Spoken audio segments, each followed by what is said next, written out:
Rajno, otec predáva krevety rovno z kufra auta. To sa mi zdá trápnejšie. Áno, neprezlieka sa pritom zakura. Orol. Ja som orol. Orol je majestátny vták. Zaslúži si úctu. Čo všetky tvoje rečičky?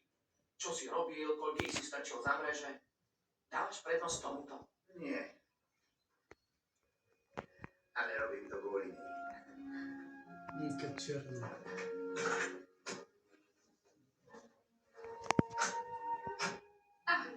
Ahoj, miláčik. Čo sa stalo môjmu vtáčikovi? O tom by orol radšej pomlčal. Ukáž sa, nech si ťa lepšie pozriem. Ahoj, láska. Čo nové? Mám novinu. Volal mi díler a hádaj čo. Zvýšil ponuku na Porsche. Malko, za tú sumu, ktorú ponúka, prebudujeme garáž na detskú izbu a ešte nám ostane dosť na minivan.